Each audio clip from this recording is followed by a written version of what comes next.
Hello everyone, welcome to the Deck Technician, reviewing popular CEDH decks found online. I give them a run over and then talk to the author of the primer on the CEDH database. Links to the database as well as the deck list today will be found below, so make sure to leave a like and comment if you'd like to let us know the next deck tech you'd like to see. Today's commander is Jhoira Weatherlight Captain. She's a 3/3 human artificer that costs 2 mana, 1 red, and 1 blue. She says whenever you cast a historic spell, draw a card. Jhoira excels at playing fast and strong, using a variety of CEDH's best mana rocks in order to turbo out the commander early and continue to cast out other artifacts in order to draw more cards. If you're looking to win with Jhoira, pilots are looking to use storm-based combos, some of them with the Jhoira out in order to win the game. But without any hold-up, let's go ahead and talk about how you get there. Early game, Jhoira is going to mulligan aggressively, looking to establish a hand with access to the 4 mana needed to cast Jhoira. Optimal hands will usually involve some other cards looking to draw additional cards, such as mana rocks or other 0-mana artifacts like Tormod's Crypt or Jeweled Amulet. This deck is also known to be turbo, and as such will deem more competition from the control decks. Be cautious though, and don't go for any early game turbo wins right away unless there has been another attempt that has been counterspelled, or if you have at least one counterspell in hand. During mid-game, Jhoira seeks to protect herself as well as go for the combo.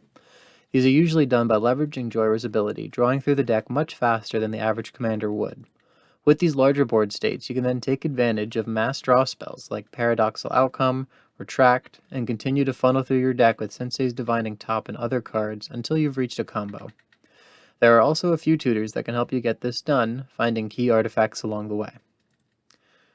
Late game, Jhoira does reach her ropes. Needing a storm deck, most games would want to be closed out by the mid-game point.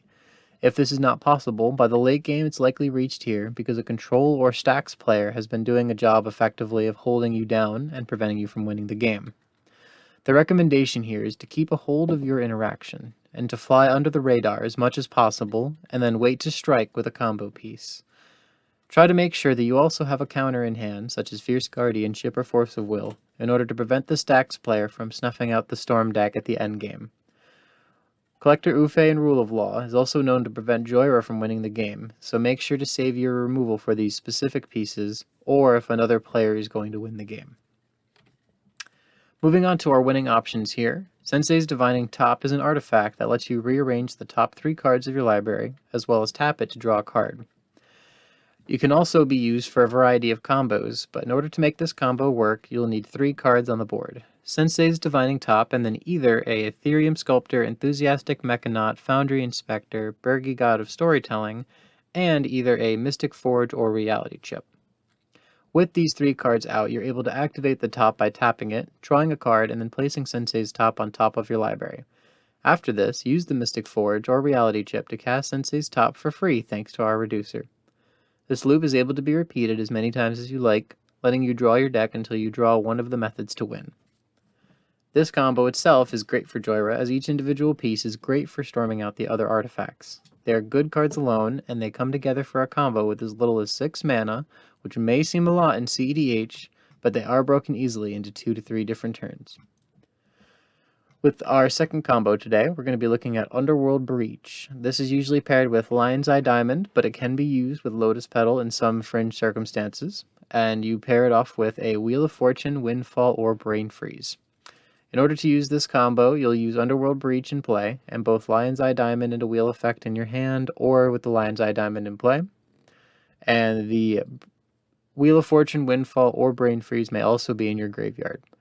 Use the Breach to replay the Lion's Eye Diamond and the Wheels multiple times, generating cards for your Breach until you get Brain Freeze, milling your library into your graveyard and then casting your spells for the victory, or milling out your opponents to make them draw.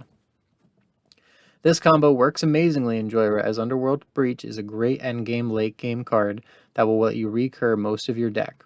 It is one of the only cards in the deck, if not the only, that is able to recur cards, so make sure to use it wisely. Our last combo card is Words of Wind. It's an enchantment that says at any time you may pay 1 mana, and afterwards, the next time you would draw a card, instead, every player returns a permanent that they would control to their hand. In order to have this combo online, you'll need 2 mana positive rocks out. There is a calculation that can be done by the cost of rocks after reducers minus the mana from tapping, and this value must be greater than -2 or else the combo will not work. This combo will result in each player returning all of their permanents to their hand except for us, who in which case we will bounce 2 different mana rocks back and forth. If the result from our calculation is less than -2, I do have that flipped, then that will be mana positive, and you will also generate infinite mana. This combo works very well in the deck as it only needs Jhoira out in play and 2 mana positive rocks that follow the calculation. In order to pull it off, it's a very easy under the radar combo. Speaking of under the radar cards, we move into some of our artifact bounce spells such as Retract, Hercules Recall, and Paradoxical Outcome. With the cheap 0 and 1 drops found throughout the Jhoira deck, these cards will let us, for just a few mana, recast and draw most of our cards, starting to look like other popular old cards like Ancestral Recall, make them look very good. Displacer Kitten, a 4-mana creature, may give people pause in the deck, but similar to Urza, it allows a lot of mana shenanigans. It does have combo potential as well with Words of Wind and high synergies with other cards like Dockside Extortionist, Mana Vault, and other mana rocks that can create extra mana. In a Jhoira deck, drawing cards is supposed to be the name of the game, and enchantments are usually a card that we do not use. But we do have 2 other ones other than Underworld Breach and Words of Wind. They are Mystic Remora and Rhystic Study for the purpose of drawing out more cards to hopefully get out from Stax effects if the late game is involved. Past that, in order to survive our early and mid game, we have a variety of counters, including Force of Will, Mental Misstep, and Red Elemental Blast. Make sure to use these cards with very good timing, as if you use an offer you can't refuse late or early to your game, you may give an opponent an opportunity with mana that you may not have foreseen. Lastly, closing with 2 final points, the first one being that the Jhoira deck is reliant on mana. With our opening hands and throughout the game, make sure that you have access to a lot of mana that you can use with our low-cost rocks, and then later use with Retracts and Hercules Recall. These are some of the more expensive cards of the deck. If you're able to proxy in your local communities or game groups, that will be a great aid to your future games. And lastly, the card Brain Freeze. While some may look it over at first or not understand its purpose past Underworld Breach, it is also just a quick note to know any combo that is reliant on Storm being played out by an opponent may be countered by a Brain Freeze if that combo has drawing a card as part of its effect. Lastly, this may be tutored in the right scenario with cards like Mystical Tutor if you have a Sensei's Divine Top out in order to prevent those effects, if you still have that in, as it was removed very recently. Speaking of cards that were removed very recently, make sure to stick around as we're about to move into our interview with the author of the primer. And alrighty, thank you Wash for coming today to talk with the Jhoira deck with me. The people here can see a deck list straight from your Moxfield link, and just going straight into it. With this commander, you see you have a lot of creatures, enchantments, sorceries, and of course the most important thing, artifacts. So what are some of the opening hands that you're looking for with this commander deck? Yeah, so mulligans in this deck are pretty easy. All you're really looking for is something that gets your Jhoira out turn 1 or 2. Mana Crypt, Soul Ring, Mana Vault, Jeweled Lotus, they all do that. Same with like an Ancient Tomb and like a Signet. Just any type of hand that lets you turbo out that Jhoira. You want to make sure that you're not using too many artifacts out of your hand though. Like usually if it's like Mox, Soul Ring, and like no lands, I won't keep that hand, not because it doesn't have the mana, but because it uses all the cards in your hand, and now you just don't have anything to play after Jhoira. Perfect. And with the deck itself, what do you think are some of the most powerful cards right now for the deck? Right.